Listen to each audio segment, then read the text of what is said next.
Ciclo de reflexiones que organiza la Asociación de Derecho Administrativo de Chile.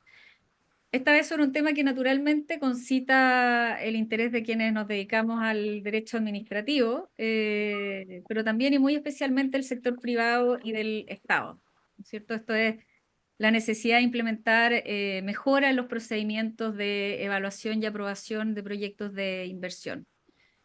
Hay un diagnóstico compartido ya desde hace años sobre la excesiva complejidad de los procesos regulatorios en Chile y cómo eso ha tenido un impacto bastante importante en la inversión. Y por lo mismo, analizar el proyecto de ley marco de autorizaciones sectoriales es un tema que se justifica ampliamente por la expectativa que ha generado precisamente en todos los sectores involucrados. Para eso tenemos hoy día tres excelentes expositores a quienes les agradezco haber aceptado la invitación a este ciclo. Primero expondrá Camila Astorga, que va a explicar a grandes rasgos los objetivos del proyecto, características y el diseño que se buscó. Camila es coordinadora de normativa y simplificación regulatoria del Ministerio de Economía, Master in Laws y Master in Public Policy de la Universidad de California, Berkeley. Luego expondrán Thomas Blake y William García aportando su mirada crítica a este proyecto. Tomás es profesor de Derecho Administrativo de la Universidad Diego Portales y Master in Law de UCL. William, por su parte, también es profesor de esta misma casa de estudio y Master in Laws de NYU.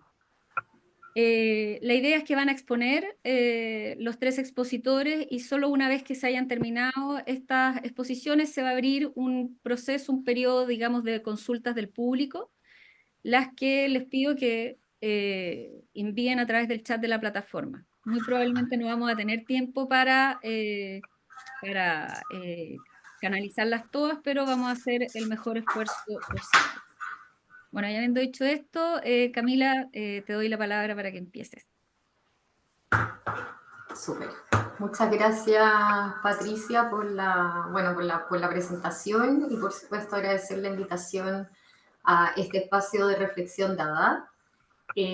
Como comentaba Patricia en la presentación, mi rol acá es poder presentarles en términos generales tanto los desafíos de política pública, que en realidad hay bastante consenso, ¿no es cierto? Y son bastante compartidos, así que ahí voy a pasar un poco más a la velocidad de la luz. Y luego contarles en términos generales los principales contenidos del proyecto de ley, que tiene varios elementos, ¿no es cierto?, para luego poder identificar aquellas cosas que desde el derecho administrativo, ¿no es cierto?, son relevantes de observar y los impactos también que puede tener el proyecto, ¿no es cierto?, en nuestro ordenamiento jurídico y nuestro ordenamiento administrativo en particular. Para eso hoy día les traje una presentación. Ahí apareció, estoy como que de repente dejo de verles, así que si hay algún problema con la presentación me avisa.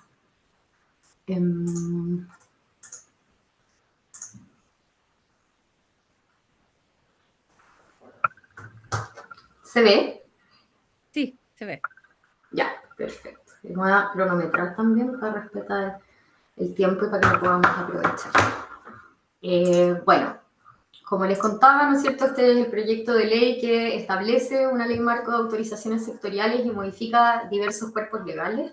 Fue ingresado al Congreso Nacional el 15 de enero pasado y actualmente está en la tramitación en la Comisión de Hacienda, Comisión de Economía, primer trámite constitucional, y justo esta semana en una buena noticia logramos la aprobación en general de la idea de legislar por unanimidad en la Comisión de Economía, pues siempre nos pone muy felices, por supuesto, como ministerio. Como les decía, lo primero en lo que me quiero enfocar es el problema de política pública y los objetivos que busca el proyecto. Esto bien lo voy a explicar de manera bastante breve. Como algunos sabrán, este proyecto de ley es parte del Pacto Fiscal. Responde, ¿no es cierto?, al mandato entregado por el presidente de la República y que también se ha concretado en el trabajo del Gabinete de Crecimiento y Empleo, de acelerar la inversión con el objeto de impulsar la generación de nuevos empleos, ¿no es cierto?, y poder ver crecimiento en nuestra economía. tiene como principales desafíos, ¿no es cierto?, lograr una estrategia de desarrollo donde podamos encontrar un escenario donde existan mayores empleos de calidad, haya también mayor bienestar de la población, mejores políticas para la reducción de brechas de desigualdad y capacidades también para poder enfrentar las crisis climáticas, conjugando esos objetivos con aquellos más particulares de este proyecto de ley, ¿no es cierto?, que tienen que ver con eficientar los procesos de otorgamiento de autorizaciones administrativas. Y este proyecto de ley se enmarca también junto a otras propuestas legislativas que tienen como principal objetivo la racionalización regulatoria, y entre ellas se encuentra la reforma al sistema de evaluación de impacto ambiental, actualmente tramitada en el Senado, ¿no es cierto?, ingresada también durante el mes de enero de este año, la reforma de concesiones marítimas, ¿no es cierto?, y el uso del borde costero, y también el proyecto de ley, estos últimos dos, ¿no es cierto?, ha estado tramitándose desde antes en el Congreso, que establece una nueva institucionalidad y perfecciona mecanismos de protección del patrimonio cultural, que aborda específicamente aquellos desafíos que se han observado respecto del Consejo de Monumentos Nacionales. ¿Ya? Y algunos problemas, o sea, solo para representar brevemente el problema de política pública que se observa, ¿no es cierto? Acá en este gráfico que podemos ver en un eje cómo están representados los tiempos efectivos de tramitación sobre el plazo normativo, el plazo legal, en aquellos casos donde existe, y si no, aplicando de forma supletoria la regla general de 6 meses de la Ley de Procedimiento Administrativo, ¿no es cierto? Y en el eje X pueden ver la frecuencia con la que se solicitan estos permisos, ¿no es cierto? Entonces, combinado esto, nosotros vemos que acá están solo representados algunos que son bastante como insignes, ¿no es cierto?, de este diagnóstico, y podemos ver excesos de tiempo en la tramitación en relación a sus plazos normativos, ¿no es cierto?, que pueden llegar incluso a superar el 80%. Para el diseño de este proyecto de ley, ¿no es cierto?, que empieza hace ya 2 años, se observaron aquellas autorizaciones que se consideran críticas o claves para la inversión, ¿no es cierto? Esto también de la mano con el trabajo realizado por la CNP en la evaluación, y ahí es donde se consideraron entonces estas 380 autorizaciones, que se le llama así de forma general. Eso es una prevención que hace tanto la CNP, ¿no es cierto?, como el proyecto de ley que estamos comentando ahora en el mensaje y en el articulado, ¿no es cierto?, que este concepto, ¿no es cierto?, no viene a entregar un nuevo concepto jurídico, sino que reúne todos estos actos administrativos que en definitiva son pronunciamientos que remueven ciertas barreras establecidas por la regulación para la habilitación de ciertas actividades, ¿no es cierto?, desarrollo de proyectos regulados. Y estas autorizaciones, ¿no es cierto?, o actos administrativos en general, están vinculados a más de 37 servicios públicos, ¿no es cierto? El proyecto de ley está firmado por 16 ministerios distintos. Y entre los otros problemas que se observan, además de los tiempos prolongados, está la falta de certeza jurídica, la falta de información centralizada, tanto previo al inicio de los procedimientos, eso de cara a las personas reguladas, ¿no es cierto?, pero también la información en particular de los procedimientos que ya han sido iniciados. En general es particularmente difícil, y probablemente las personas acá presentes lo han vivido en carne propia, el conocer el estado de tramitación de un procedimiento, el poder anticipar, ¿no es cierto?, y prever cuáles son las etapas que vienen, el poder estimar, ¿no es cierto?, un tiempo de resolución o conclusión del mismo.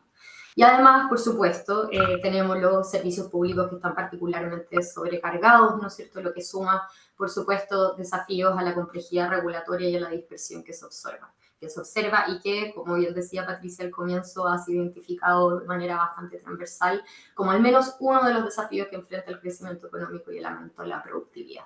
Entonces, muy brevemente, hoy en el status quo, ¿no es cierto?, observamos un sistema de autorizaciones o sea, no observamos, perdón, este sistema de autorizaciones, ¿no es cierto?, que tenga cierto orden o coherencia. Más bien la regulación surge de manera aislada por distintos hilos o áreas reguladas, ¿no es cierto? Los procesos de evaluación son excesivamente largos, tenemos un incumplimiento de los plazos legales. En general, a pesar de que no sean fatales, ¿no es cierto?, para la administración, observamos estos problemas de falta de certeza jurídica, también ausencia de criterios de proporcionalidad incorporados a la regulación, ¿no es cierto?, que establece este tipo de autorizaciones o actos necesarios para la actividad, la falta de información que les comentaba, ¿no es cierto?, y la falta también de procesos de mejora regulatoria continuas, que en definitiva todo esto lleva a Chile a estar en un entre los países OCDE al menos, ocupar un lugar de alta complejidad regulatoria según los índices ocupados por la OCDE. Entonces, nuestra intención es que este proyecto de ley, entre los objetivos que debiese cumplir, es poder proveer al ordenamiento de una creación de un sistema y un servicio para la regulación y evaluación sectorial, ¿no es cierto?, que ejerza la rectoría de ese sistema, establecer plazos máximos supletorios un poco más precisos, ¿no es cierto?, y pensados en relación al tipo de acto administrativo que se refiere y también a las habilitaciones que permiten a las personas, poder entregar esta información previa y apegada a las normas para los particulares. También la regulación implica implementación de técnicas alternativas habilitantes, que les llamamos en el proyecto, ¿no es cierto?, en los casos de bajo riesgo. Se establece la plataforma SUPER y se establecen también mecanismos de mejora regulatoria y figuras de profesionales y entidades colaboradoras de la administración. Ya, una de las ideas que desde el Ejecutivo nos parece particularmente relevante transmitir es que este proyecto de ley no implica menor regulación ni tampoco más regulación. En concreto, el objetivo esperado, ¿no es cierto?, es lograr una mejor regulación. Y también es importante tener dentro, o sea, a la vista en el contexto regulatorio, los diseños institucionales y los esfuerzos que han sido realizados, ¿no es cierto?, desde hace ya más de una década y el diagnóstico que existe respecto de los resultados obtenidos a partir de esos esfuerzos.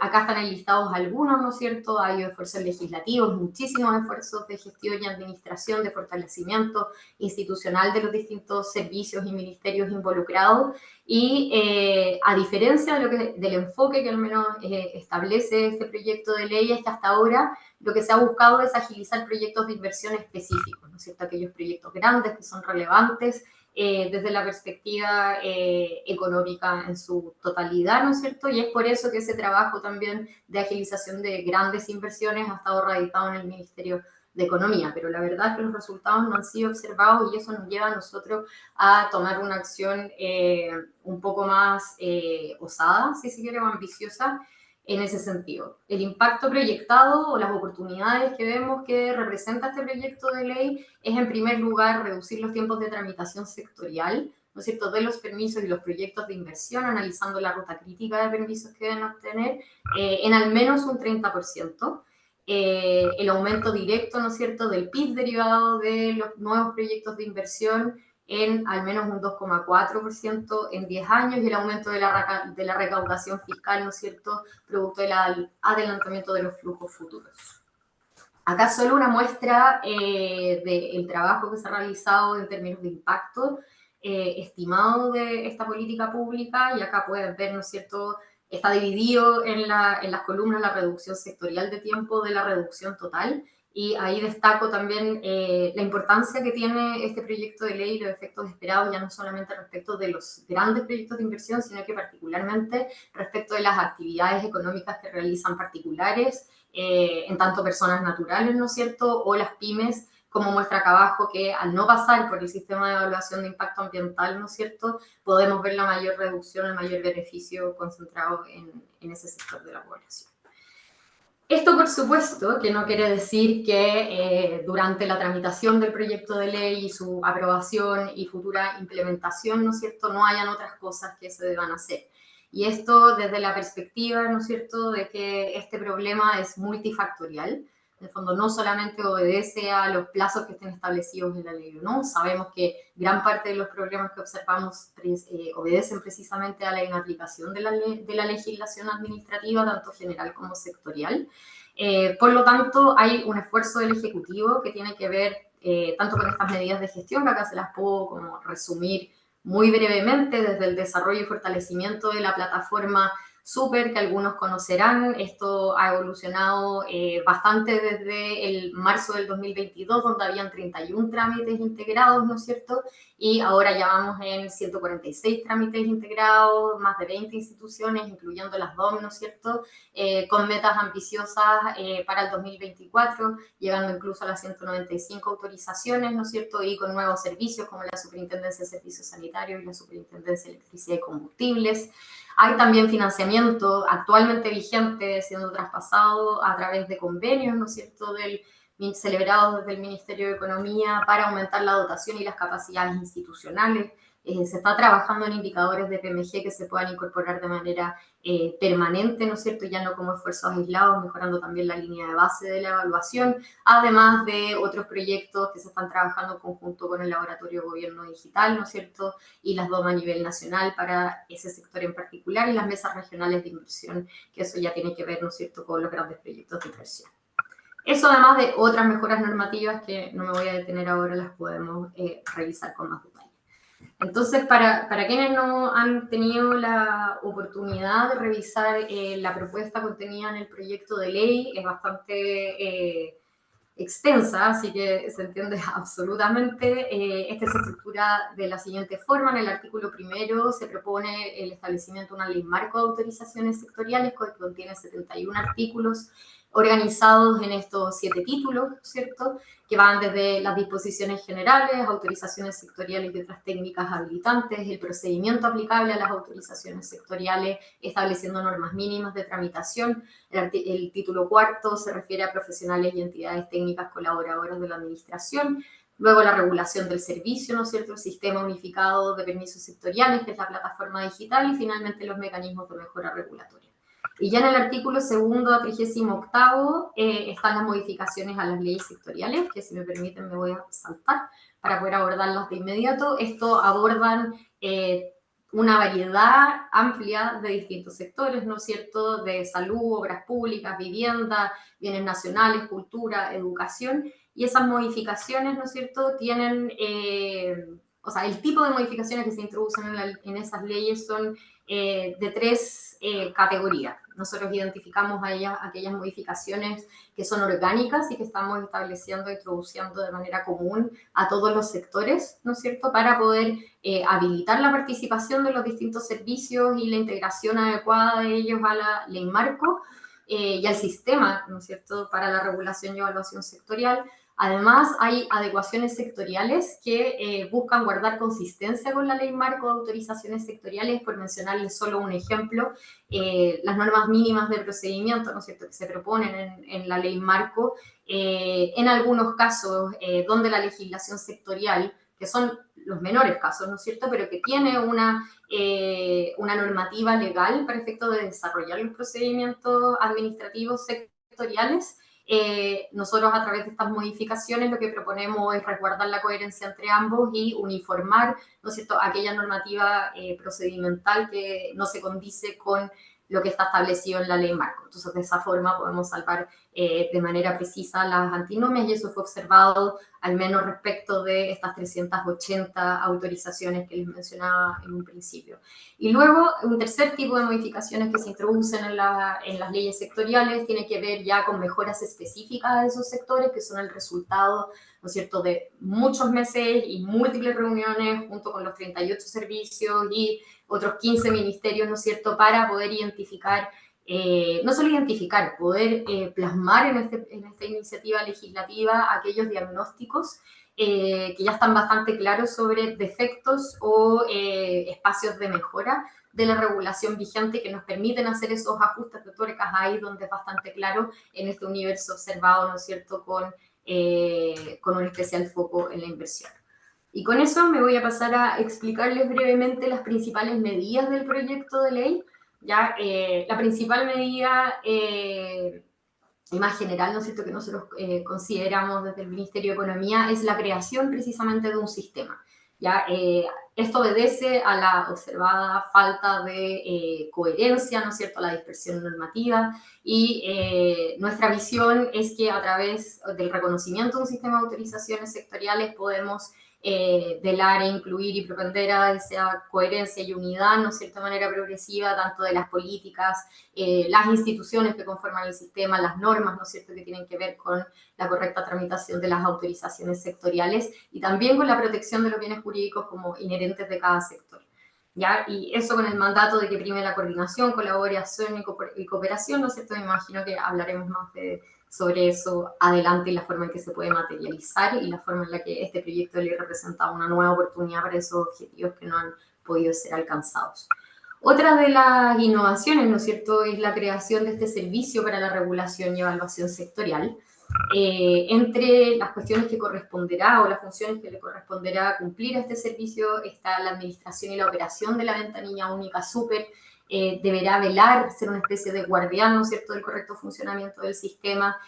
También tendrá el rol de avanzar en el perfeccionamiento permanente de la regulación sectorial y también velar y ejercer sus funciones y las atribuciones que se le otorgan de manera específica para una coordinación efectiva entre los órganos sectoriales considerados entre sí, ¿no es cierto?, y también entre los órganos sectoriales y sus titulares. Tenemos también las tipologías y técnicas habilitantes administrativas, ¿no es cierto? Como les comentaba antes, el proyecto de ley lo que hace es una clasificación únicamente instrumental de todos estos actos administrativos necesarios para desarrollar actividades y lo hace en consideración a sus características y a los efectos propios de cada uno. También podemos profundizar en ese aspecto más adelante. Y reconoce estas técnicas habilitantes alternativas, que son principalmente la declaración jurada, ¿no es cierto?, y el aviso, que se le reconoce al reglamento el rol de establecer aquellos supuestos de hecho que se consideren de bajo riesgo para ese sector, ¿no es cierto?, donde se podrá entonces trasladar la función administrativa de control, ¿no es cierto?, desde una evaluación ex ante, que es lo que ocurre típicamente previo al otorgamiento de una autorización, hacia una especie de control administrativo enfocado en la actividad ex post, ¿no es cierto?, normalmente representada a través de la fiscalización. Luego existen normas de procedimiento administrativo que nuestra expectativa es que entreguen claridad, por un lado, a los funcionarios públicos sobre cómo aplicar las reglas de procedimiento a su actividad, ¿no es cierto? Y una de esas cosas es la regla específica a la fin de la espera de informes de otros órganos de la administración del Estado durante la tramitación. Se establece una regla general, ¿no es cierto?, de plazos para la espera de 30 días corrido, ampliable de manera fundada, ¿no es cierto?, y se establece lo que se le ha llamado el silencio intermedio, ¿no es cierto?, ante el incumplimiento, cuando los servicios no evacúan de manera oportuna esos informes, permitiéndole al órgano tramitador entonces proseguir, ¿no es cierto?, con la tramitación de la solicitud y poder materializar, ¿no es cierto?, el principio conclusivo que está establecido en la ley 19.880. Ahí distingue entre aquellos vinculantes, no vinculantes, podemos profundizar también en la regulación de los informes y el tipo de informes que existen, si es de interés. Luego se establecen estos plazos máximos supletorios, ¿no es cierto?, y la regulación del silencio administrativo. Estos plazos supletorios están establecidos por tipología de autorización, entregando una regla general que nos parece ser más adecuada, observando las diferencias, ¿no es cierto?, que existen entre estos actos administrativos, sus efectos y también, por supuesto, los bienes jurídicos y los bienes fiscales, los bienes nacionales de uso público, ¿no es cierto?, que están en juego al momento de decidir. En ese sentido, se reconoce la aplicación del silencio positivo como una herramienta de última ratio, ¿no es cierto?, para las autorizaciones de proyecto y de funcionamiento, y las otras autorizaciones se establece el silencio administrativo negativo, rechazo por omisión. Se establecen también el examen de admisibilidad, la inadmisibilidad y el término anticipado, ¿no es cierto?, y también lineamientos respecto de la discrecionalidad que pueden aplicar los órganos sectoriales en la relación con el particular al momento de pedir mayor información, procurando también materializar algunos principios o normas que están expresadas en la Ley de Procedimiento Administrativo, pero que no han sido aplicadas con mucho éxito. Otras instituciones, la tramitación ágil de proyectos priorizados, ¿no es cierto?, las profesionales y entidades técnicas colaboradoras que pueden aportar a la labor de la administración del Estado en la evaluación de las autorizaciones. La plataforma Súper también como ventanilla única y como forma de modernización que va de la mano en los tiempos y en la aplicación de la Ley de Modernización Digital del Estado, y finalmente los mecanismos de mejora regulatoria, ¿no es cierto?, con cambios normativos, o sea, que incluyen, ¿no es cierto?, todo el ciclo regulatorio, desde los cambios normativos, legales o reglamentarios, ¿no es cierto?, que se deben hacer, pudiendo recomendar también medidas de gestión y de fortalecimiento institucional, sugerencias de fortalecimiento presupuestario de las distintas instituciones. Con eso sé que estoy como a tope en el tiempo, pero aprovecho de dejarles como algunas, me voy a tomar un par de minutitos más, si es que me lo permiten, para comentarles cuáles son las decisiones regulatorias que están detrás de este diseño y las implicancias para el derecho administrativo. No es mi intención en ningún caso responder estas preguntas, sino poder transparentar como algunas de las interrogantes que nos planteamos para el diseño de este proyecto de ley, ¿no es cierto?, y que justifican la alternativa escogida. ¿ya? Una de las primeras preguntas, y de las más difíciles, diría yo, fue aquella que nos planteaba hasta dónde llegar con este proyecto, ¿no es cierto? Entendiendo que es un problema multifactorial, un problema que tiene que ver que va desde la dotación hasta la capacitación, ¿no es cierto?, de funcionarios y funcionarias del Estado, hasta problemas de diseño normativo de leyes completamente obsoletas, ¿no es cierto? Y esto se traduce también en poder enfrentar los desafíos, ¿no es cierto?, que se han observado, que se mantienen vigentes, ¿no es cierto?, ante la incapacidad de la legislación administrativa para materializar estos objetivos planteados hace ya más de 20 años, ¿no es cierto?, con la ley de procedimiento administrativo como fue presentada en sus orígenes, ¿no es cierto?, como una ley de silencios y de plazos. Y bueno, resulta que hoy a 20 años de su aplicación, lo que menos se aplica de la ley de procedimiento administrativo son los silencios y los plazos, ¿no? Eso también nos lleva, como les decía, a abordar también las causas del problema que no son materia de ley, que se está realizando a través de varias acciones de mientras tanto, también reconociendo los límites, ¿no es cierto? Acá una de las preguntas que nos formulamos también es, sabemos que mucho de la incertidumbre que está aparejada a los proyectos de inversión tiene que ver también con el sistema recursivo, ¿no es cierto? Y eso, la verdad, es que el proyecto de ley, al menos planteado desde el Ministerio de Economía, considero que era ya absolutamente ambicioso, escapaba de las posibilidades de poder llevar al Congreso y tener esta conversación, ¿no es cierto?, que englobara todos los problemas, incluso esa deuda, ¿no es cierto?, la necesidad de un contencioso administrativo más razonable, que es una deuda que tenemos como ordenamiento jurídico hace ya más de 100 años, ¿no es cierto?, y que no hemos sido capaces de responder adecuadamente. También, ¿no es cierto?, identificado estos principales problemas en un trabajo intensivo con los sectores, la otra pregunta fue como, ok, ¿qué hacemos? Entonces, hacemos estos ajustes de tuerca, ¿no es cierto?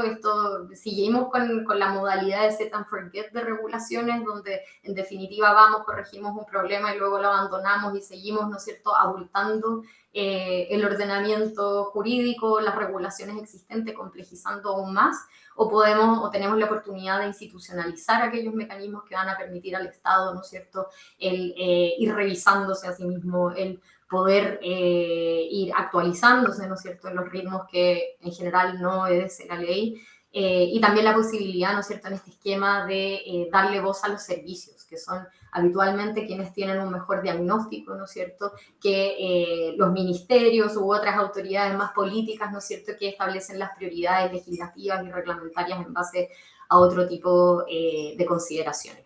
Otra decisión sobre el alcance del proyecto de ley, por ejemplo. ¿Queremos hacer un proyecto de ley que esté solo enfocado en la gran inversión?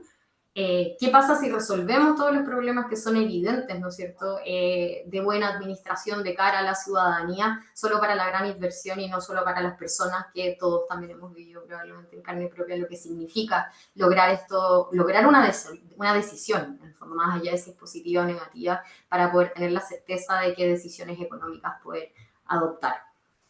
Otras preguntas, ¿cómo convive este sistema con el derecho administrativo y la legislación sectorial vigente? ¿No es cierto? Los desafíos de supletoriedad plasmados, ¿no es cierto?, a través de los desafíos de aplicación práctica que ya comentaba, más de 20 años sin poder observar los resultados de la legislación administrativa general.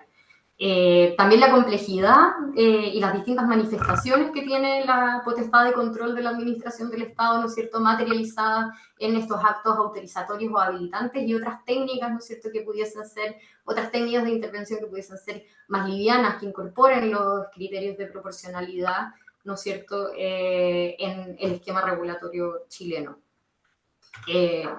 Preguntas de silencio administrativo, ¿no es cierto?, los desafíos de aplicación que representa el silencio administrativo, los defectos de motivación observados cuando recurrimos a esta herramienta de última ratio, y la imposibilidad también de control o los desafíos que implica respecto al control judicial. ¿Qué hacemos con las figuras de colaboradores de la administración? ¿Esto debilita o no la administración pública? ¿Cómo prevenimos esos riesgos, ¿no es cierto?, cómo los mitigamos? ¿Queremos o no y aplicar estas figuras en desmedro del fortalecimiento del Estado, ¿no es cierto? Y así una serie de otras preguntas que las puedo dejar ahí enunciadas, les puedo, por supuesto, compartir esta presentación después, pero que creo que nos pueden abrir algunos de los puntos que podemos conversar en este espacio. Muchas gracias, Camila, por este esfuerzo de síntesis que imagino que no es fácil con un proyecto de ley de esta entidad. Me imagino que van a estar surgiendo varias preguntas. Quisiera entonces que ahora que pasemos a la exposición de Tomás Blake y luego a la de William García. Tomás. Gracias, Patricia, y gracias a la DAD, a la directiva, por esta oportunidad de conversar sobre este importante proyecto, que obviamente tiene efectos importantes para el derecho administrativo, pero yo he querido concentrarme en 4 puntos específicos de todos los que nombró. Obviamente Camila tenía una tarea mucho más grande, digamos, de exponer todo el proyecto, pero yo me quiero centrar en 4 puntos bien concretos y luego en la última parte hacer un ejercicio teórico práctico, digamos, tratando de identificar 3 permisos reales, digamos, de un proyecto y ver cómo se le aplicaría o cómo se verían bajo la aplicación de estas reglas, de estas nuevas reglas, ¿no? Entonces voy a comenzar rápidamente con los 4 puntos genéricos que me parece importante detenernos un rato. La plataforma digital, el sistema unificado de permisos, yo creo que eso ha sido bien valorado y en general me cuesta pensar que alguien podría criticarlo. No es una buena idea la digitalización. Yo creo que estandarizar la tramitación de los permisos sin duda es un aporte a la actual institucionalidad, y creo que de esa perspectiva el proyecto va en la dirección correcta. Ahora, creo que hay que tener presente que el real aporte de este sistema depende no solamente de que evidentemente funcione bien técnicamente, sino que además esté permanentemente actualizado, digamos, porque si no, no puede reemplazar el seguimiento manual que hoy se realiza. Y esto, por obvio que suene, digamos, el antecedente de esta plataforma es precisamente la plataforma Super, que la mencionó Camila, y que si uno conversa con cualquier desarrollador de proyectos, te dicen que no la usan prácticamente, porque la verdad es que se cae el sistema o los plazos son ridículamente extensos, o simplemente no les cambian a los tramitadores de su expediente. Entonces, no basta con la idea, tiene que funcionar bien para que reemplace efectivamente la tramitación manual que hoy día es la manera en que se tramitan los proyectos, digamos. Eh, el segundo punto es la creación del servicio, ¿no? El servicio para la regulación y la evaluación sectorial ha generado en los círculos, lo que yo he escuchado, mis percepciones, digamos, los círculos privados de inversiones, de inversionistas, digamos, ha generado bastante resistencia por la idea de por la sola idea de que se crea un servicio, ¿no? Esa idea, a muchas veces, solo el hecho de que el Estado crezca, digamos, genera un cierto temor, una cierta aprehensión. Y yo creo que eso no se justifica en la lógica del proyecto. El servicio está pensado para tener una vocación pro inversión, de hecho. Es un servicio que lo que pretende es promover, agilizar, colaborar, recomendar, y de esa perspectiva yo lo miraría más bien como un aliado a la inversión y no como un enemigo. En palabras simples, digamos, no técnicas, es una especie de superintendencia de la propia administración, y yo creo que eso también es un aporte. Evidentemente el servicio cuenta con facultades blandas, digamos, ¿no? O sea, sus potestades típicas son coordinar, cooperar, asesorar, recomendar. Es difícil imaginar que un servicio como este pudiera tener facultades más intensas, ¿no? Facultades como sancionar u otro tipo, porque hay que pensar que este servicio va a estar vigilando, monitoreando una gama gigantesca de órganos, ¿no? Desde la CONAF, el Consejo de Monumentos Nacionales, la DGA, las municipalidades, todas las municipalidades, los servicios de salud. Imagínense el nivel de especialidad que tendría que tener este órgano para poder ejercer facultades realmente intrusivas en la marcha de los servicios especializados. Yo creo que no podía ser de otra forma. Es un servicio que tiene facultades blandas, pero no podía ser de otra manera, si no habría sido un servicio gigantesco, ¿no? Y eso sí que habría generado resistencia. Yo creo que es interesante el rol que el proyecto le entrega como facilitador entre solicitantes, es decir, los desarrolladores de proyectos y los órganos sectoriales, pero la duda que surge, digamos, es qué capacidad va a tener en un universo tan amplio de solicitudes. Este es un servicio que, si uno mira la dotación presupuestaria así a la rápida, digamos, es un servicio más bien pequeño, es un servicio de poco presupuesto, de pocos funcionarios, son alrededor de 40 funcionarios, evidentemente no tiene una capacidad de monitoreo masivo.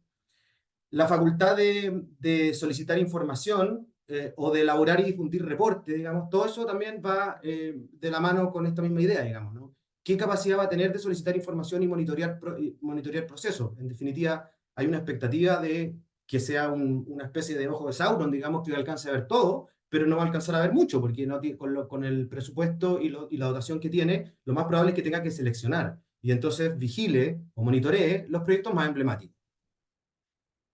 Hay otra facultad interesante que es la de difundir reportes sobre el funcionamiento de los órganos, que en sistemas comparados se denomina name and shame, y que entiendo que es, digamos, desde donde se inspiró esta potestad. Pero nuevamente me pasa que el impacto de esta facultad, digamos, la idea de esto de que los servicios se identifican, los servicios morosos son identificados, y una vez que son identificados, se avergüenzan, digamos, y podrían reaccionar a esa pasividad o a esa lentitud, y reaccionarían acelerando sus trámites. Yo creo que esa idea parte de la premisa, una premisa que es muy discutible, digamos, y es que los órganos administrativos no resuelven los problemas por una cuestión como de desidia, ¿no? Los órganos son flojos y por tanto hay que acusarlos, y cuando los acusemos y los dejemos en evidencia, van a reaccionar. Yo creo que en la mayoría de los casos más críticos, digamos, y que han estado bien en la prensa, los órganos que atascan los proyectos tienen que ver principalmente con dotación de funcionarios y recursos. Y desde esa perspectiva, digamos, el name and shame, digamos, el apuntar al servicio, no solamente es inútil, sino que además es injusto. Es una especie de bullying administrativo, ¿no? Que carece al final del día de todo sentido práctico, creo yo. Eso sobre el servicio. El tercer punto que quería comentar era sobre la clasificación de las autorizaciones, ¿no? Aquí hay una idea que la comentó Camila, de proponer 6 tipologías, digamos, que todos los permisos sectoriales se acojan a alguna de estas 6 categorías. No voy a entrar en detalle cada una de ellas, pero más allá de las dificultades de delimitación que hay entre ellas, porque yo creo que hay varias que se superponen entre sí, me pasa, y creo que este es el punto central, que es dudoso el propósito y la utilidad de la categorización. Porque si bien se asocian plazos específicos a cada tipo de autorización, es decir, la autorización de funcionamiento debe demorarse 30 días, la de localización 60, la de proyecto 40 y así, ¿no? Sin embargo, el proceso para determinar qué permiso cae en cada una de estas categorías es un procedimiento bien complejo, ¿no? De partida, cada órgano debe proponer dónde debe caer. Entonces, hay un incentivo lógico a que cada organismo trate de ubicarse en esa categoría que le resulte más cómoda, digamos, que le dé más plazo o que le imponga menos cortapisa. Luego, este nuevo servicio que se crea, esta superintendencia de superintendencia, digamos, por decirlo de alguna manera, superintendencia de órganos, debe valorar la propuesta de los órganos sectoriales, de cada uno de los órganos que califica sus permisos, y finalmente el Ministerio de Economía, el que debe elaborar una nómina o una calificación definitiva mediante un decreto supremo.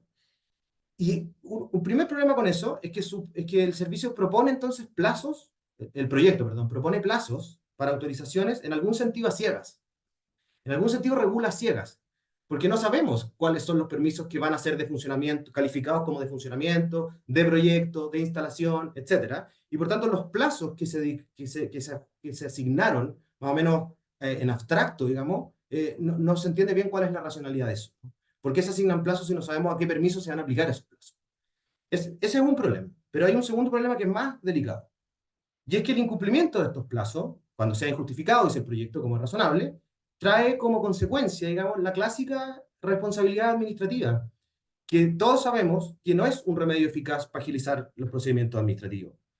Y menos aún cuando es el propio proyecto, y esto me parece bien, digamos, que el propio proyecto es el que establece que para acreditar la responsabilidad administrativa se exige considerar especialmente si el funcionario contaba con los medios necesarios para el ejercicio oportuno de sus funciones. Eso es lógico, ¿no? Si un funcionario no tiene los medios necesarios para cumplir los plazos, no tiene ningún sentido sancionarlo. La segunda alternativa que siempre se plantea como digamos, está la responsabilidad, los dos remedios clásicos para la lentitud administrativa, ¿no? Responsabilidad administrativa, y inmediatamente surge la idea del silencio. El silencio positivo en el proyecto está súper limitado, está limitado a 2 de estas 6 autorizaciones, y yo creo que está limitado con buenas razones. O sea, el silencio positivo, la idea de que la no respuesta del servicio equivale a una aceptación o una autorización del servicio, es una mala idea. Y es una mala idea no solo de la perspectiva del interés público, que es el más evidentemente comprometido en esto, sino que también para la seguridad jurídica de los desarrolladores de proyectos, ¿no? Porque piensen ustedes que qué proyecto relevante, digamos, qué inversionista va a querer que su proyecto descanse, digamos, en una autorización que al final del día es simplemente el paso del tiempo, ¿no? La autorización del silencio positivo es simplemente que el servicio no decidió nada, ¿no? La no decisión del servicio es un acto muy inestable para un proyecto o para una inversión considerable, y por tanto el silencio está bien que esté limitado, creo yo, pero la alternativa que plantea el proyecto, que es la responsabilidad administrativa, creo que no es el remedio para efectos de agilizar los procedimientos. El cuarto punto que quería comentar era la técnica de la supletoriedad, ¿no? Esto es algo un poco leguleyo, ¿verdad? Pero creo que es importante tratar de explicarlo, porque el proyecto descansa en esta idea de que las reglas se van a aplicar en supletoriedad a los procedimientos específicos, ¿no? Y esto supone entonces que en presencia de procedimientos específicos, las reglas de este proyecto tenderían a ceder. Y en circunstancia que uno de los objetivos centrales del proyecto es dotar un marco procedimental común a las autorizaciones sectoriales, este objetivo se pone seriamente en riesgo con la cláusula de supletoriedad. Porque es muy fácil determinar o apelar a que cada servicio sectorial, la DGA, el Consejo de Monumentos Nacionales, las municipalidades, todas tienen procedimientos específicos para dictar sus permisos. Y por tanto, esa discusión se va a plantear inmediatamente, se aplica o no se aplica. Y esto no es teoría, digamos, esto ya lo sabemos. Porque la ley 19.880 de procedimiento administrativo, que tiene el mismo carácter de supletorio que esta, tiene hasta el día de hoy, a 20 años de su dictación, ese problema como una fuente inagotable de discusiones. Esta discusión todavía se da en tribunales, digamos, si se aplica o no se aplica la ley de procedimiento administrativo o prima la aplicación especial. Es una discusión que a 20 años de la ley de procedimiento sigue vigente y este proyecto de alguna manera la reedita. La supletoriedad es una técnica que yo creo que en su virtud encierra su defecto, digamos, porque efectivamente permite una implementación menos disruptiva de la marcha de los servicios, pero a la vez impide el cambio de paradigma. Entonces, claro, es una fórmula de compromiso que arriesga convertirse, devenir en muy poco útil. Yo creo que ese es un problema inherente, digamos, de las leyes marco y las leyes de base, que esa es otra pregunta, ¿no? Digamos, ¿cuál es la eficacia de una ley de marco o la eficacia de una ley de base? Es una pregunta en sí misma, que obviamente excede el marco de este conversatorio. Y finalmente, quería plantear, digamos, si uno tomara, digamos, yo he tomado tres permisos bien paradigmáticos, emblemáticos, digamos, de un proyecto de generación de energía renovable, digamos, un proyecto simpático, digamos, un proyecto que debería generar cierta adhesión. No estoy diciendo una mega termoeléctrica a carbón, ¿no? Que uno diría, ya, está bien que me pongan frenos, pero un proyecto que todo el mundo estaría de acuerdo que debe impulsarse, ¿no? Un parque solar, un parque eólico. Un proyecto de esas categorías requiere al menos tres permisos paradigmáticos, ¿no? El PAS 132, que lo entrega el Consejo de Monumentos Nacionales, que es un permiso para hacer excavaciones arqueológicas, antropológicas y paleontológicas. El PAS 156 de la Dirección General de Aguas, que es para hacer modificaciones de cauce. Ahora, esto no es necesariamente modificar el cauce de un río, como muchos de ustedes obviamente saben, sino que en el desierto, por ejemplo, está lleno de quebradas o cauces que ya están secos y sin embargo se requieren este permiso porque se trata de cauce al fin y al cabo. Y el PAS 160, que es el famoso IFC, un informe de factibilidad que entrega el SAC, con informe de otros servicios según la obra que se quiera hacer. Y yo miré estos tres permisos, es una evaluación obviamente muy preliminar, miré estos tres permisos, vi la manera en que están regulados, no tienen reglas de silencio asociadas, y no me queda nada de claro a qué categoría se deberían acoger de las que propone el proyecto. De hecho, creo que no se acogen a ninguna, quedarían en la categoría final, digamos, como el cajón desastre, y eso supone que prácticamente no se le aplican ninguna de las reglas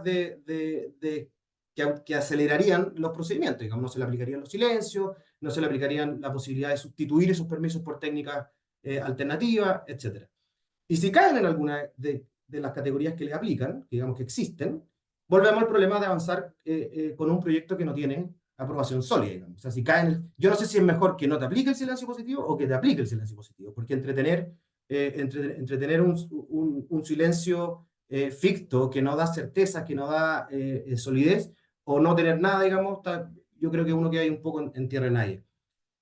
Y en definitiva, a modo de cierre, yo creo que hay cosas valiosas en el proyecto, a modo de tramitación general, pero creo que el proyecto no se hace cargo de algo que es crítico, y es que en la mayoría de los casos más emblemáticos de servicios defectuosos, el problema muchas veces pasa por dotación presupuestaria y funcionarios, y en eso el proyecto se hace cargo muy tangencialmente, digamos, permite contratar dotaciones de servicios de otros funcionarios de otros servicios, digamos, pero hay una pretensión, digamos, de varita mágica que tienen las leyes marco, que yo creo que no resuelven adecuadamente los problemas, terminan dando una apariencia de solución, pero que demora años y años y años en comenzar a dar frutos, como lo ha mostrado la ley de procedimiento administrativo. Yo creo que no estoy diciendo que haya que desechar obviamente esto, pero estoy diciendo que quizá habría que pensar en, junto con establecer leyes genéricas, ser mucho más incisivo en la parte especial, digamos, y en modificar gobernanzas de servicios críticos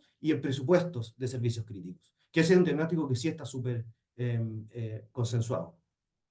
Eso para abrir los fuegos. Muchas gracias, Tomás. Muchas gracias por tu intervención. Planteaste tantos temas que yo creo que vamos a tener que hacer otro seminario después.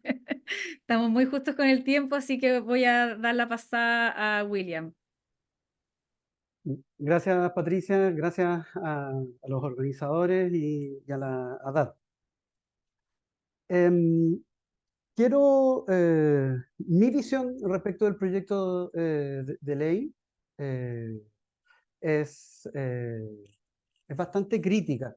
Ah, tal vez, y sobre todo me voy a centrar en los aspectos críticos. Aquellas cosas que no voy a tocar creo que están bien logradas en el proyecto.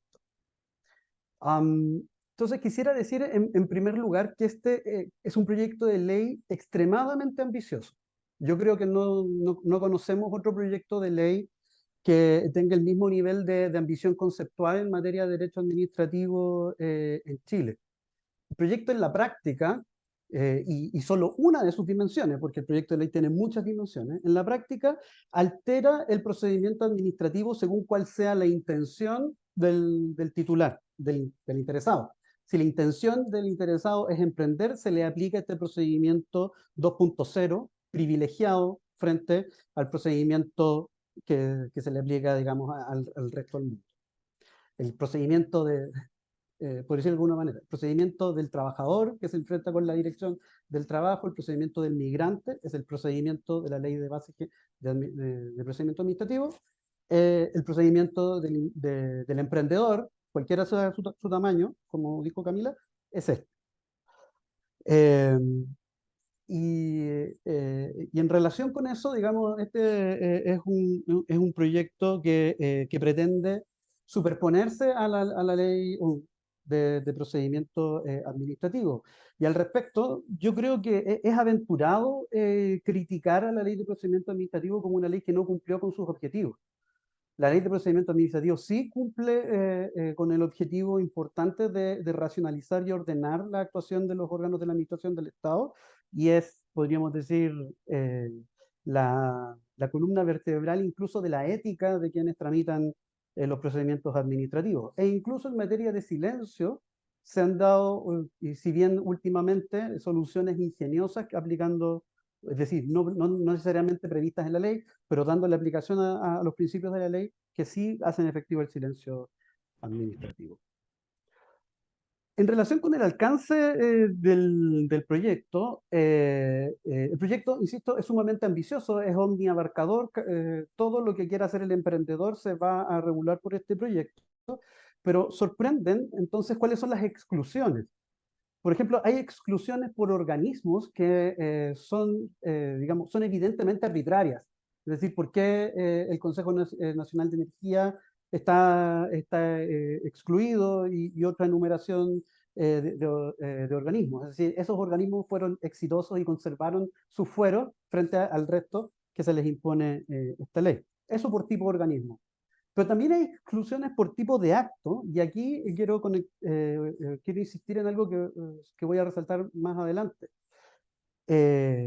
¿Por qué no queda clara, dado la ambición del proyecto, la exclusión o inclusión de la figura de la concesión? La concesión está excluida solamente si se adjudica de manera concursal o en licitación pública, que como sabemos es uno de los diferentes procedimientos a través de los cuales se adjudica la concesión. Entonces, según el procedimiento que se emplee, para adjudicar se van a aplicar todo este conjunto de garantías, de procedimientos, de plazos, etcétera, de la concesión. Lo que puede hacer arbitraria la exclusión del procedimiento, es decir, según cómo el organismo decida hacer la adjudicación, se va a aplicar o no este procedimiento, como es el caso de las concesiones municipales. Las concesiones municipales podrían adjudicarse a través de una licitación o podrían adjudicarse por trato directo, de acuerdo con una decisión más o menos discrecional de la municipalidad. Lo mismo concesiones de servicio público que cuando se adjudican una vez que la concesión ha sido caducada o ha sido rescatada. En esos casos no se aplicaría este proyecto, pero en los demás casos, cuando la concesión de servicio público se adjudica en virtud de un procedimiento competitivo, ahí sí. Entonces pareciera que el proyecto tiene como el modelo de la concesión de obra pública, ni siquiera el contrato de obra pública, sino que la concesión de obra pública pareciera ser el modelo para excluir todas las concesiones, pero lo cual parece poco consistente. Y en relación con la figura de la concesión, yo quiero resaltar algo que es central en el proyecto, que es el uso del concepto de autorización. La autorización es el eje conceptual y el supuesto de aplicación de la ley. Pero para poder lograr ese objetivo, para hacer que este proyecto de ley se aplique ahí cada vez que se debe otorgar una autorización, se termina por desdibujar completamente el concepto de autorización y se soluciona esto diciendo, aquí cuando se dice autorización, no se quiere decir autorización, sino que se quiere decir cualquier otra cosa que quepa bajo esta definición que vamos a ponerle el epígrafe autorización. Esto, que podría ser, digamos, algo relativamente sin importancia, el legislador, ¿cierto?, se equivoca, el legislador no hace los conceptos, el legislador no es un académico, creo que sí tiene consecuencias prácticas serias. Primero, el mismo proyecto utiliza una nomenclatura hermana, que es la teoría de los títulos habilitantes, y la utiliza de manera consistente y pareciera que como tiene menos palabras, autorización que título habilitante, se hubiera decidido por esa figura. En realidad, aquí el proyecto está hablando de decisiones administrativas habilitantes. Y ese sería el eje conceptual, cuestión que no necesariamente se traduce en una autorización. Esto creo que tiene relevancia conceptual y política porque puede ser, dado que el legislador no crea los conceptos, y el legislador no es un académico, pero persigue objetivos prácticos, bien podría ser que a través de este proyecto se produzca una desregulación indirecta de sectores que hoy en día están sometidos a un régimen de servicio público. Se extiende la figura de la autorización, que supone, ¿cierto?, un derecho de libertad económica prefigurado y no una reserva al Estado. Entonces, al extender la utilización de este concepto, se estaría liberalizando, o alguien podría perfectamente afirmar, que se estaría liberalizando sectores que pertenecen a la esfera del servicio público. Y por lo tanto, de un solo plumazo, derogar o tener, ¿cierto?, este efecto a nivel práctico. Un segundo problema grave del proyecto tiene que ver con el silencio administrativo, que es un objetivo, un pilar fundamental del proyecto.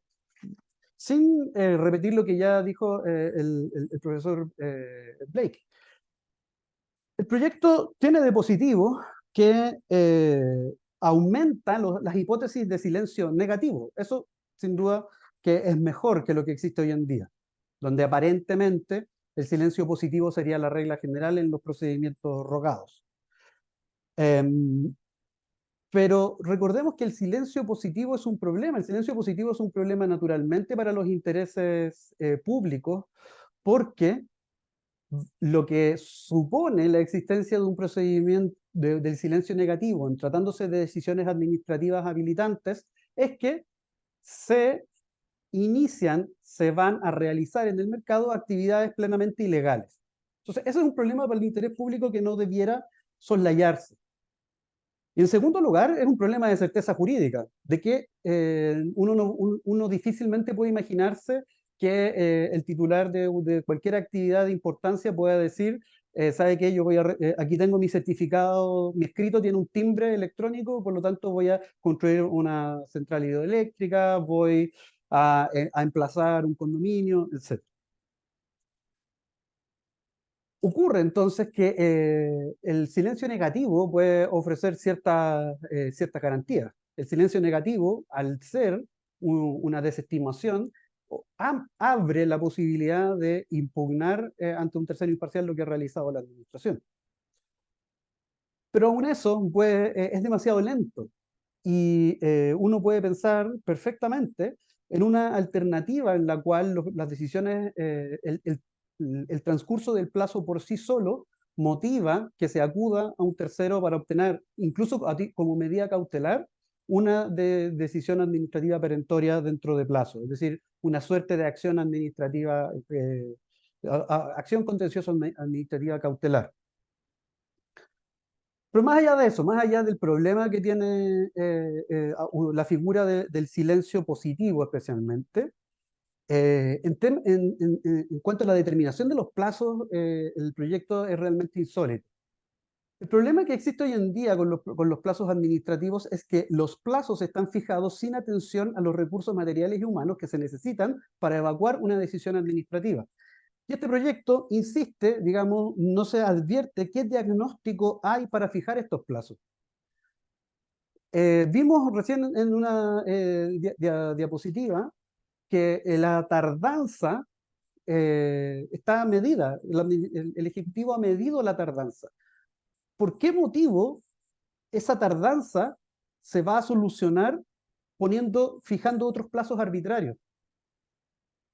Es decir, la culpa de la administración de no cumplir con los plazos se va a solucionar cambiando esos plazos por unos plazos brevísimos. Además, hemos visto que la tardanza es de varios meses o años, pero vamos a poner plazos de días y echándole ganas se van a cumplir los plazos. Además, en materia de operación del silencio y la casuística, que de nuevo es muy difícil de hacer por el nivel de ambición de este proyecto, nos permite al menos reflexionar que se generan inconsistencias bien trascendentales. Por de pronto, la autorización sanitaria, si es que estoy haciendo bien la clasificación, generalmente va a ser una autorización de funcionamiento y por lo tanto sometida a silencio positivo. Me atrevería a decir que incluso el llamado registro sanitario de medicamentos también se va a someter a silencio positivo. Entonces estamos hablando de riesgos para la población que son sumamente importantes y que se someten a un régimen de silencio positivo. Ni siquiera se someten a un régimen de técnicas habilitantes distintas de la autorización. Entonces, fácilmente uno puede pensar en inconsistencias en la ponderación de riesgos por parte del proyecto. Otra inconsistencia, por solo mencionar una, es que el permiso de edificación, de acuerdo con esto, se va a regir, y dada la vigencia supletoria de la ley, se va a regir por el silencio negativo. Pero la recepción definitiva de edificaciones se debiera regir por el silencio positivo, a menos que esté leyendo mal el proyecto. Entonces, los incentivos para cumplir con el título originalmente otorgado se eliminan. Dado que yo no tengo ninguna obligación de demostrar que he cumplido con los requisitos del permiso de edificación, lo obtengo y después no lo cumplo.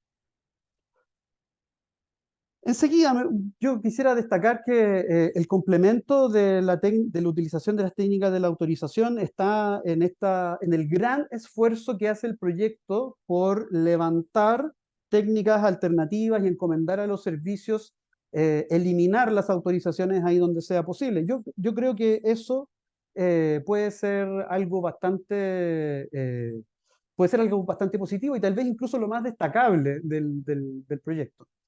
Con esto quiero decir que incluso si del proyecto solamente quedara esto, es decir, la identificación de lugares o de actividades que no deben someterse a autorización, sino que a otros mecanismos, podría ser algo positivo. En todo caso, no hay que olvidar que al someterlas a un control ex post, ese control ex post es siempre fragmentario, es siempre selectivo y siempre va a depender de los recursos con los cuales están dotados, los recursos materiales y humanos de que están dotados los diferentes servicios públicos. William, ¿te puedo pedir ya ir terminando, que estamos un poco pasados en el tiempo? Sí. Solo para terminar, pareciera que en el proyecto que toda la demora se debe a una desidia, como decía Tomás, a defectos en la propia administración. Hay poco en el proyecto que valore a la actividad administrativa. Se ignora también, a mi juicio, que la demora no es obra de la administración necesariamente, sino que es obra de la conflictividad provocada desde la misma sociedad civil, y que el emprendedor descansa en que la administración la resuelva. Creo que, solo para abordarlo muy brevemente, no... eh, podría haber sido un objetivo, dado el esfuerzo y la ambición de este proyecto, resolver problemas a través del contencioso administrativo, incluso contenciosos administrativos quirúrgicamente diseñados para así solucionar esos problemas de conflictividad, porque esa conflictividad no se sopesa en el proyecto y pareciera que toda la demora es culpa de la administración. Gracias, Patricia.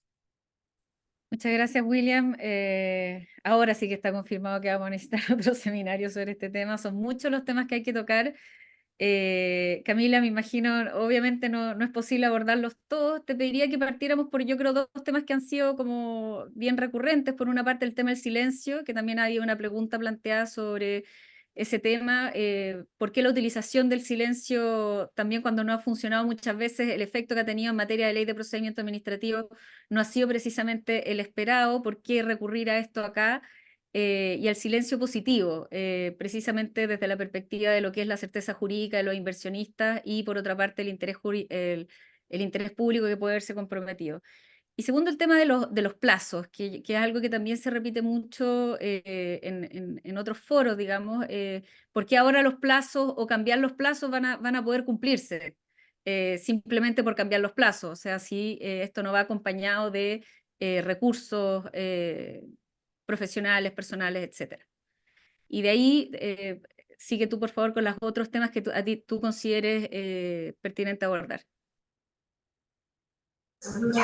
Muchas gracias, Patricia, y gracias, William, y a Tomás por los comentarios formulados. Efectivamente, son desafíos importantes donde se ha hecho un esfuerzo pensado, detenido, sobre cómo poder conjugar los objetivos regulatorios, ¿no es cierto?, y los desafíos de política pública que hay detrás de la motivación de este proyecto de ley, ¿no es cierto?, los fundamentos de este proyecto de ley, y a la vez poder dimensionar cuáles son los impactos que tendría o las implicancias para el derecho administrativo, siguiendo el título de este espacio, ¿no es cierto? Y cómo nosotros, y eso yo diría que ha sido, o sea, me gustaría recalcar que ha sido algo fundamental en el diseño del proyecto de ley, el no construir algo completamente nuevo que demore, ¿no es cierto?, décadas en poder materializarse, sino que no, en el fondo, no recurrir a la invención de la rueda nuevamente, sino que el poder tomar instituciones jurídicas que son propias del derecho administrativo, que han sido ocupadas con mayor o menor éxito, donde tenemos también opiniones jurisprudenciales, tanto de administrativa como judicial, respecto de los alcances, las potencialidades, los límites, ¿no es cierto?, que se reconocen atendida a la regulación administrativa y la legislación administrativa existente. ¿Ya? Entonces, en ese sentido, agradecerles y, por supuesto, cualquier propuesta que pudiesen tener para responder las difíciles preguntas que se han planteado el Ejecutivo, por supuesto, en el trabajo de este proyecto de ley, las mesas técnicas que se han establecido en el Congreso y, por supuesto, en los otros espacios que se han tenido bastante, la verdad. Encantada de poder trabajar y pensar en conjunto mejores soluciones si es que existieran.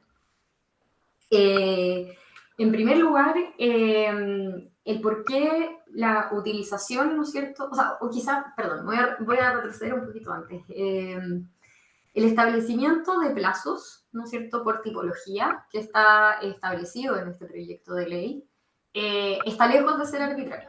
¿ya? Eso se los podemos decir con toda justificación y tenemos también, obviamente, los antecedentes que respaldan el trabajo de diagnóstico basado en evidencia que se ha realizado acá. Y esto, como les decía en un principio, es el resultado de un trabajo de 2 años con todos los órganos sectoriales, y los ministerios y las subsecretarías cuando corresponde, observando sus procedimientos, levantando información inexistente para el Estado, y observando, ¿no es cierto?, cuáles son los tiempos razonables que se podrían establecer. ¿Ya? Además de la falta de arbitrariedad, ¿no es cierto?, en esa determinación de esos plazos, el proyecto de ley, por supuesto, reconociendo su alcance general y supletorio, pretende con esa supletoriedad y con ese establecimiento de plazos que parecen más razonables dependiendo de la decisión administrativa que se debe adoptar, los efectos que produce y los bienes jurídicos en juego, ¿no es cierto?, fuerza de alguna forma a la legislación sectorial y le deja ese espacio, es deferente con la legislación especial, ahí donde hay que establecer normas diversas o plazos diversos por la complejidad de la decisión. Por supuesto que a uno se le pueden quedar, ¿no es cierto?, autorizaciones fuera, y en ese sentido, o sea, qué mejor que todos los ojos expertos aquí presentes para poder identificar si es que así fuera el caso. Ya, como les decía, esto ha significado un trabajo de intensivas horas con los distintos ministerios y sectores que conocen mejor que nadie los procedimientos, las razones de sus demoras, ¿no es cierto? Y que por supuesto no obedecen a la desidia de los funcionarios, sino eso sería bastante más fácil, ¿no es cierto?, de resolver a través de medidas represivas, ¿no es cierto?, punitivas de distinta índole para el funcionario público que no ejerce su competencia, ¿no es cierto?, durante el plazo que le ha reconocido la legislación, y eso es algo que el propio proyecto de ley saca de sus opciones de diseño, ¿no es cierto? O sea, no está considerado, y muy por el contrario, hace un proyecto de ley también teniendo en consideración los desafíos que viven los y las funcionarios públicas que se dedican a tomar este tipo de decisiones. En ese sentido, hemos podido observar con bastante transversalidad a través de los sectores y de los servicios cómo el funcionario público, la funcionaria pública, no tiene certeza alguna sobre cuáles son las herramientas procesales que entrega la Ley de Procedimiento Administrativo que le permite aplicar, ¿no? Y esto tenemos que pensar que se ha construido sobre la base de jurisprudencia bastante uniforme, en el sentido de aplicar, y aquí vuelvo a tomar otra de las ideas que había salido durante las intervenciones, ¿no? Y corregir, si es que no quedó claro como la precisión que hice en un principio. No es que, por supuesto, la ley de procedimiento administrativo no haya producido ningún efecto. O sea, ¿qué haríamos si la ley de procedimiento... ¿Cómo funcionaban las cosas antes, la verdad? Me pregunto yo. Como, bastante menos reglas, bastante menos claridad, ausencia de principios, salvo los de la Ley Orgánica Constitucional de Bases Generales de la Administración del Estado, para poder definir, ¿no es cierto?, la posición de los particulares y las opciones de defensa en los procedimientos recursivos, como mi mención a la ley de procedimiento y a la inobservancia de los efectos perseguidos tiene que ver con el origen de ese proyecto de ley, ¿no es cierto?, en la forma que fue presentada al Congreso. Pretendía regular plazos y regular silencio, reconociendo que la demora en el funcionamiento de la administración representaba desafíos, ¿no es cierto?, y avanzaba a un ritmo completamente distinto a la actividad económica que desarrollan los particulares, o económica en un sentido amplio, ¿ya? No en el sentido de una inversión donde se está buscando rentabilidad. Acá estamos hablando de personas que buscan ampliar su casa, personas que buscan una autorización para poder habilitar, ¿no es cierto?, un emprendimiento chiquitito. Estamos hablando de autorizaciones en todo sentido, ¿ya? No solamente para los grandes inversionistas. Y en ese sentido, la certeza y el silencio se puede transformar en una herramienta bastante más fácil en la generalidad de los casos, ¿no es cierto?, donde son proyectos de bajo riesgo, donde son proyectos que la verdad es que ni siquiera son fiscalizados hoy en día, ¿no es cierto?, ni siquiera son informados, hay una completa opacidad de parte de muchos servicios respecto de qué es lo que se ha hecho, qué es lo que existe, dónde existe realmente ese riesgo. Hay una desformalización por la complejidad en la relación con la administración. Y nosotros creemos que una de las grandes virtudes de este proyecto es precisamente resolver esos problemas de asimetría de información y de transparencia que son bidireccionales, ¿no es cierto? El problema lo tienen por un lado los administrados y por otro lado lo tiene también la administración, que es completamente ciega. O sea, sin ir más lejos, hoy la Dirección General de Aguas sabemos, porque ha llevado adelante y ha legislado, ¿no es cierto?, procesos de catastro complejos para poder conocer siquiera cuáles han sido los derechos de aguas que son otorgados. Menos capacidad, por supuesto, tiene de control del bien jurídico protegido con la institución del derecho de aguas, ¿no? Para poder ver si es que el recurso hídrico está siendo efectivamente resguardado o no. Y esa opacidad, esa ceguera de la administración es algo que acá también se pretende resolver, ¿ya? Entonces, ¿por qué la utilización de estas normas de procedimiento? Y ustedes, como podrán ver, hay cosas que son bastante evidentes, uno podría decir, desde el derecho administrativo como general y el derecho público general, que se han considerado necesarias de establecer en un procedimiento específico para este tipo de actos de la administración del Estado, que por lo demás me gustaría hacer hincapié también, no es algo ajeno que se ha hecho en otras ocasiones. La ley de bases de procedimientos para los procesos de compras públicas obedece también, a pesar de que sabemos que no son actos administrativos, ¿no es cierto?, unilaterales una vez que se suscribe el respectivo contrato, la decisión, al menos de adjudicación, sí es un acto administrativo unilateral, ¿no es cierto?, y se ha visto, o se evaluó la necesidad en el 2003, ¿no es cierto?, con el ingreso del proyecto de ley aprobado en el 2003, ¿no es cierto?, de poder regular también con precisión qué es lo que ocurre y cuáles son los principios inherentes o que se deben destacar y que, por supuesto, no excluyen la aplicación del ordenamiento administrativo supletorio, los principios de la ley de bases de procedimiento administrativo. Se vienen, en el fondo, a complementar por la especialidad de la decisión que debe adoptar la administración. Y así, en otras ocasiones, se ha estudiado, ¿no es cierto?, o hay investigaciones en curso sobre la pertinencia o no de establecer procedimientos administrativos específicos para la dictación de otro tipo de actos administrativos como aquellos normativos, ¿no? Necesitamos un procedimiento administrativo específico que atienda a las particularidades de esta decisión normativa. En el fondo, ese es el tipo de preguntas que nos hacemos acá, ¿no? Respecto del interés público comprometido, ¿no es cierto? De nuevo, aquí quiero volver como a la idea de que, en definitiva, la opacidad y la falta de formalización de actividades o la realización de proyectos que sí ponen en juego, ¿no es cierto?, que sí ponen en riesgo ciertos bienes jurídicos o ciertos intereses públicos comprometidos, que son de partida, ¿no es cierto?, la motivación para establecer la regulación en primer lugar, no está completamente protegido en el escenario de hoy.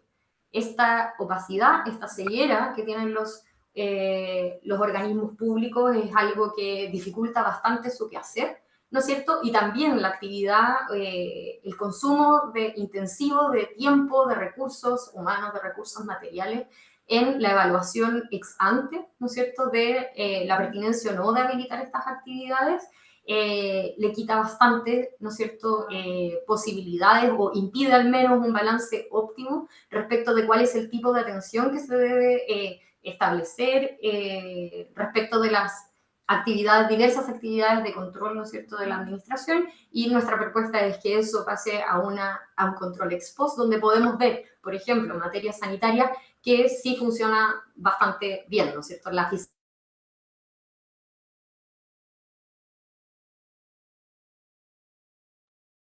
¿No se escucha? Hay problema con el audio. No, no se escucha todavía. A sacar los audífonos. Ahí sí, ahí se escuchó. ¿Sí? Sí. Ahora yo no los escucho.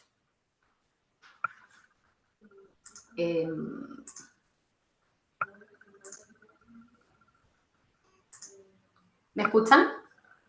Sí, perfecto, te escuchamos bien.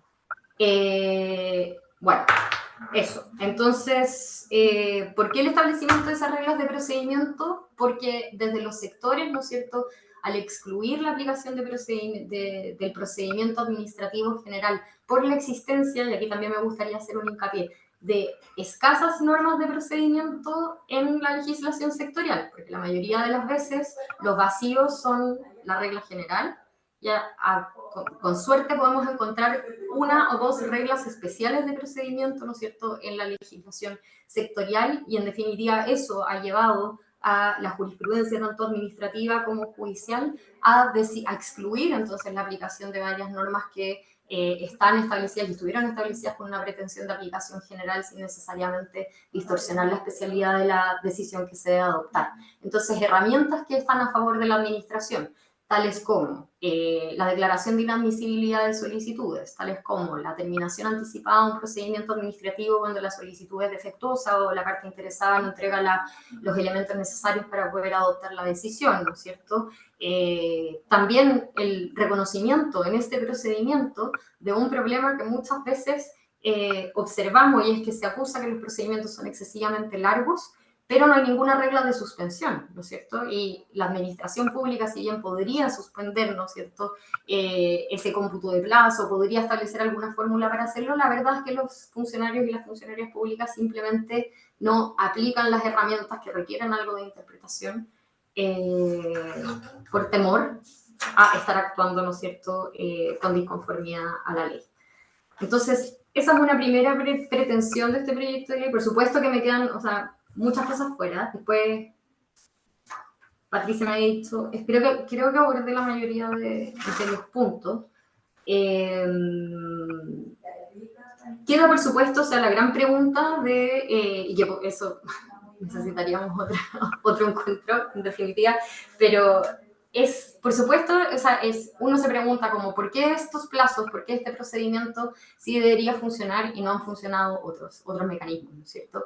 Y hemos descartado las sanciones administrativas, dándole también la seguridad, ¿no es cierto?, en la ley al funcionario público de que no será sancionado con responsabilidad administrativa si es que la imposibilidad de cumplir con aquellos plazos deviene, ¿no es cierto?, en la falta de recursos o capacidad institucional. Y la verdad es que nosotros hemos optado y creemos que un procedimiento, ¿no es cierto?, sancionador o que busque, así sancionador en el sentido como la ley de transparencia, por ejemplo, o un procedimiento, ¿no es cierto?, que establezca responsabilidad funcionaria no va a resolver estos defectos, sino que lo que nos permitiría resolver o empezar a identificar, yo creo que Chile tiene un problema particular con el diagnóstico y el origen específico por servicio respecto de cuáles son los problemas. Y la gracia de la creación de este sistema, y al menos lo que se pretende con el ámbito que se le reconoce como con posibilidad de pronunciamiento a el órgano o el servicio que se crea, ¿no es cierto?, es en primer lugar hacerse de información de calidad.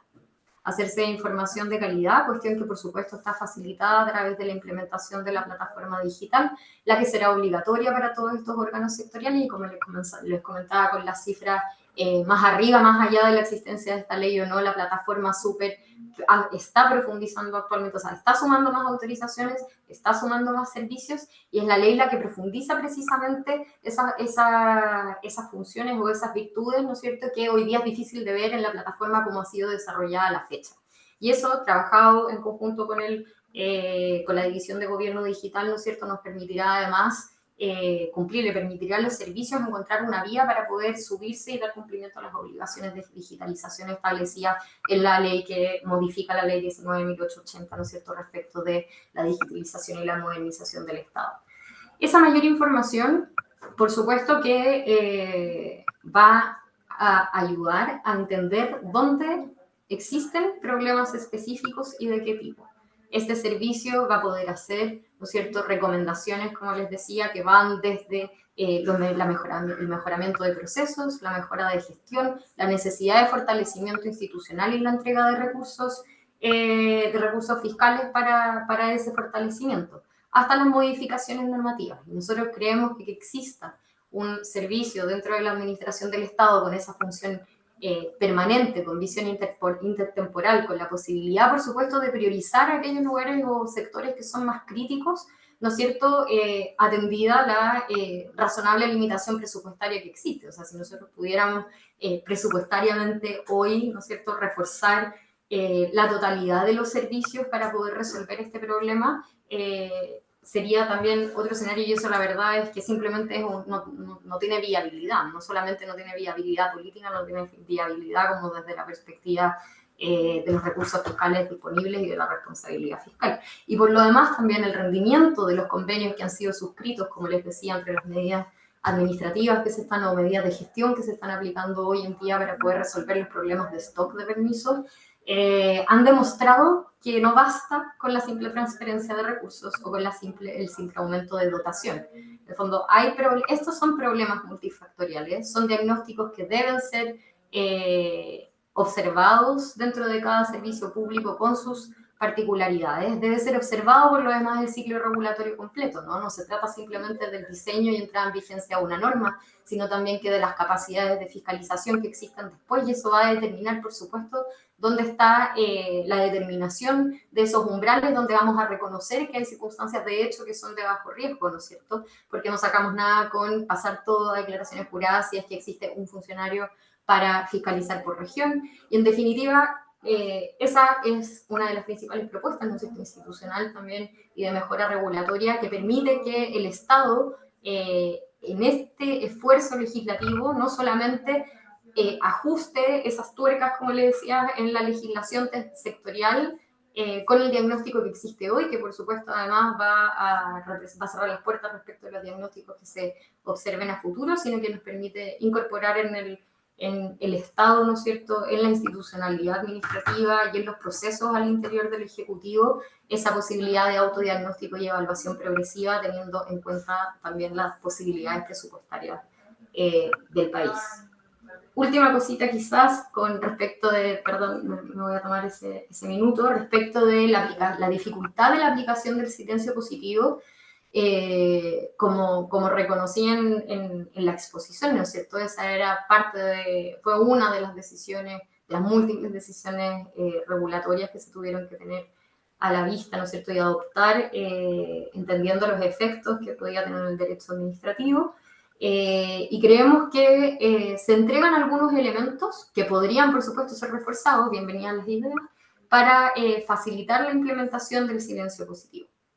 Son cuestiones muy prácticas, quizás son cuestiones más regulatorias, ¿no es cierto?, de política pública, pero que permiten, ¿no es cierto?, al menos que el silencio positivo opere con algún tipo de mayor certeza. Y en primer lugar, está por una parte la utilización de formularios para la presentación de las solicitudes de autorización, requisitos preestablecidos, ¿no es cierto?, claridad en la información previa al inicio del procedimiento y por lo tanto también claridad respecto de los elementos que se deben considerar dentro de la evaluación para luego poder analizar aquello que fue observado, o sea, que fue aprobado, ¿no es cierto?, entender cuál es el contenido del acto aprobatorio, el acto que habilita la actividad o el desarrollo de un proyecto en concreto. Y por otra parte, ¿no es cierto?, el silencio positivo, ¿no es cierto?, nos permite de esa forma tener la certeza de qué es lo que se aprobó. Y respecto del segundo desafío, que es, bueno, a través del silencio positivo uno podría tener una circunstancia o una situación, ¿no es cierto?, donde se aprueben actos contrarios a derecho. Eso es efectivo. Una primera cuestión que ahí me gustaría como considerar es que el silencio positivo, si bien por la ley de bases tiene escasa aplicación, no es una institución ajena al derecho chileno. Sin ir más lejos, el silencio positivo, ¿no es cierto?, reconocido siempre como una herramienta de última ratio, está establecido respecto de las resoluciones de calificación ambiental, ¿no es cierto? No ha sido nunca aplicado, precisamente por el problema que sería, ¿no es cierto?, su aplicación. Pero por definición, lo que ingresa al CIA es altamente riesgoso, a diferencia de lo que ocurre acá. Otro despeje que me gustaría hacer, el silencio positivo, en ningún caso se aplicaría a algunos actos de particular, ¿no es cierto?, interés para el Estado y para los bienes públicos, como son las concesiones que se mencionaron en las exposiciones, o las autorizaciones o habilitaciones, ¿no es cierto?, que permiten el acceso a territorios, la utilización de o la afectación, ¿no es cierto?, o posible afectación de individuos que están protegidos, individuos naturales, individuos orgánicos, que tienen una particular protección, y ahí se vuelve de nuevo relevante las tipologías, ¿no? La tipología de administración o disposición, la tipología de localización, están completamente excluidas de la posibilidad de aplicar el silencio positivo, aplicándose solamente a aquellas que tienen que ver con un proyecto, entiéndase proyecto como obra, no la definición de proyecto como el CIA. En el fondo, cuando tú presentas una solicitud de edificación, ¿no es cierto?, permiso de edificación, lo que tú presentas en definitiva es un proyecto de construcción. ¿Ya? Y respecto de ese proyecto, no del emplazamiento, no de los impactos en el medio ambiente, no de la posibilidad de usar bienes nacionales de uso público, no de la disposición de bienes fiscales, ¿no es cierto?, y no la posibilidad de afectar aquellos bienes que gozan de una protección especial, ¿no es cierto?, en nuestro sistema. Entonces, ahí por darles algunas reflexiones realizadas respecto del silencio positivo, se me quedan muchas cosas fuera, porque salieron bastantes, la verdad, pero... Y la tipología, Gracias. sin ir más lejos, perdón, con esto sí que cierro. Los invito a revisar en la Comisión de Economía de la Cámara.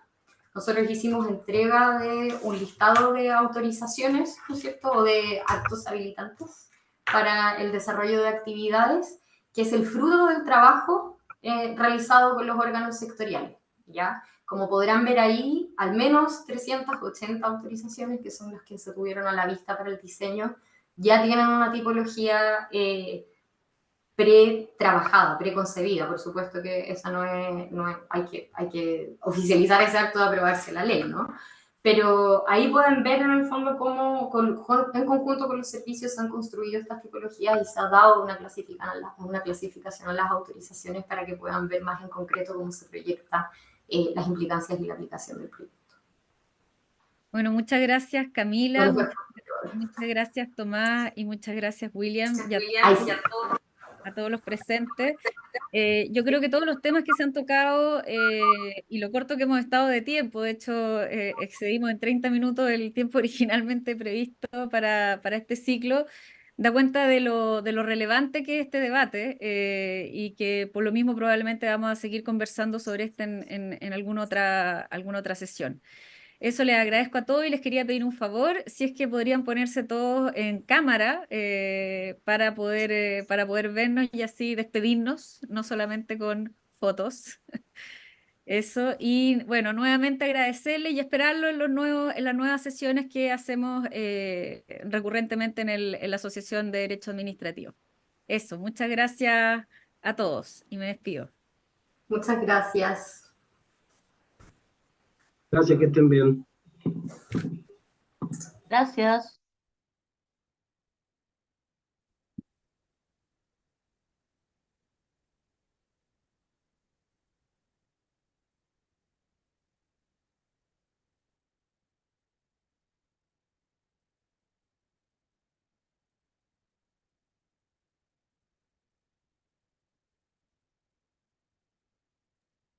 Y ahí sí. Gracias. Bueno, Chao. a ti. Intenso. Estuviste súper bien, Tomás. Buena intervención. Gracias, Pati. Ahí voy a Chao. subir la foto. Que estén bien. Chao. Chau, chau.